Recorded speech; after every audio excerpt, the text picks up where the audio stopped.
I told him, Oga, you don't shoot me. He said, yes, I shoot you.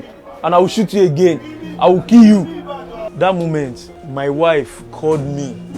She does not know maybe anything happened or not. She just called my number. The officer picked the call and told my wife, your husband is dead. Come to Ikeja to come and pick his corpse.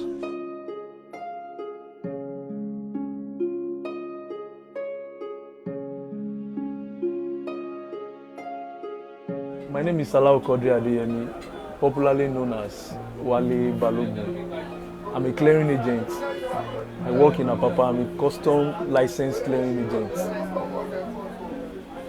On the 17th of March 2021, I took delivery of a Toyota RAV4 2019 model, which I collected the valuation through valuation unit of Nigeria Customs Service by DC Nwako. Initially, I was given 1.5 million naira. When they wrote the 1.5 million naira, they took it to him to sign. The man refused to sign it, and he said they should go and write 1.7 million naira as surface duty of that vehicle, which I paid. The total is 2,367,000. I did the examination for the vehicle. The mileage is over 23,000. I was coming from Tinkan.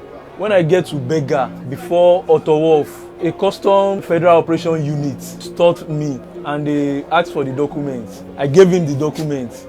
I know what he was expecting from me is to add officer on duty, which is money. But I just gave him the document and he said, get down. I said, you have the document with you. You can check what you want to check from the documents.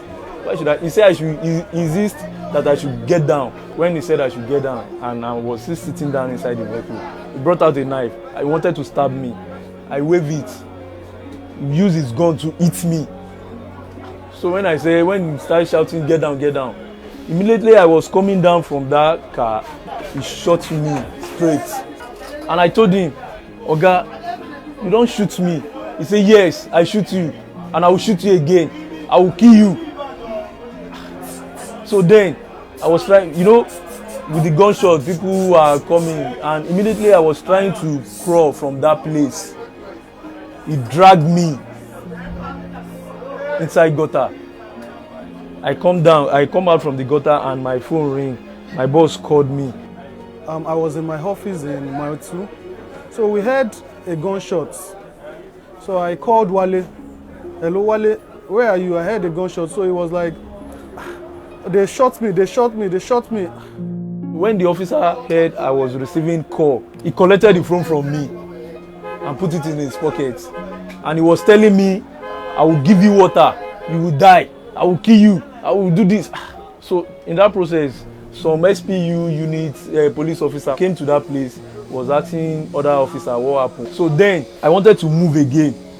He carried me, he said I will not go anywhere. He was asking me, how am I going to start the vehicle because they cannot start.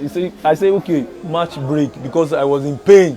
And he was threatening me to shoot my second leg if I didn't tell him how to start the car. So then I told him, just match the brake, the car will start.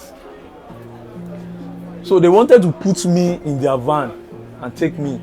So one of them now said, leave that boy, make him dey go, abeg, leave am, make him dey go. On that fateful day, I was at the office and I had the conversation. Then I went downstairs, I took bike. On getting there, I saw a lot of custom there. They were shooting like, I was trying to go close. An officer met me like, if you come close, I go shoot you. I said, Oga, what I do? Now my friend be that now. He said, go back. I listened to him, I went back. Later on, I noticed he crossed to the other side. Then I went close to Wale. I saw him on blood. He was shot at the leg. He was on ground. His clothes was torn and everything. Like, I was so sad. Like, what was going on? Then I have to stop bike. I took him to the hospital, close to Kiri town. When we get there, the doctor saw it was a gunshot. He said, who shot him? I said it was custom.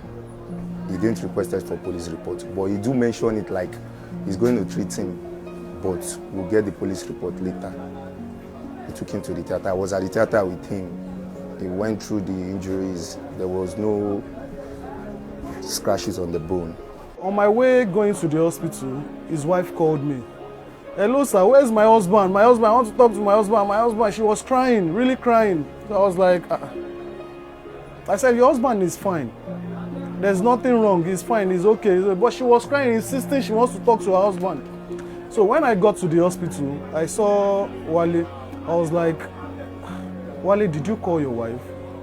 He said, no. I said, she's insisting, she's crying seriously that she wants to see her husband, she wants to talk to her husband, that she's on her way to the hospital. So, and she got to the hospital crying seriously. She bagged her baby, she has a small baby. So when she got to the hospital, I was asking her that, what happened? How did you get here? How did you know what happened? And she was like, she called her husband's phone, that someone picked it and said, they have killed your husband, come and carry your husband's corpse. So hearing that, I was like, okay. I took her to her husband. She saw her husband, she was crying. Her husband even asked her, what happened? That, why are you crying? I'm fine, I'll be okay, you know. That same day, in the hospital, I saw the DPO Trinity police station. He brought an envelope saying the deputy controller of custom that sent the DPO to bring the envelope, which we rejected. But later in the day, I went back to the DPO to get the envelope after asking our colleagues and other people about it.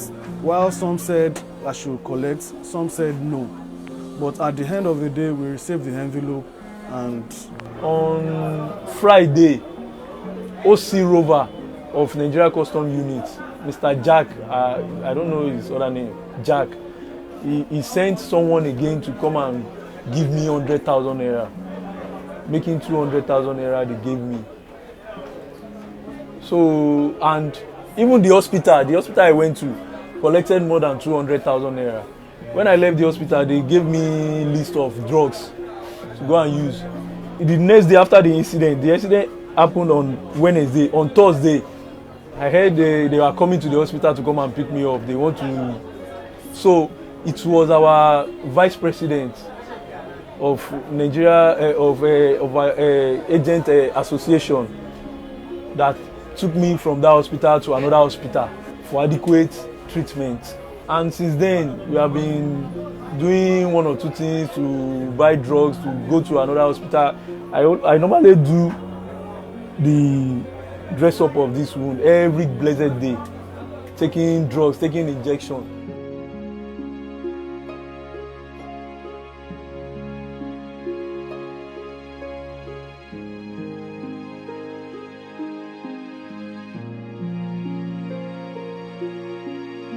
I saw some news that the PPRO of Customs said I was dragging gun with the officer. Why will I drag gun with him? And if the officer can come out and say I drag gun with him, let us go and do fingerprints. Maybe my hand will be on the gun. And after that time, they go away with the car. Up to now, nothing has happened. I didn't hear anything from them. Nobody called me. They did not call me. They did not even talk anything about my health. This our industry, this work I'm doing. If you are not there, you are not there.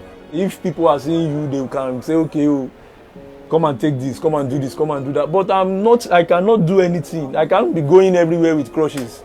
And as a family man, I can't be sitting down at home. For how long will I be doing that?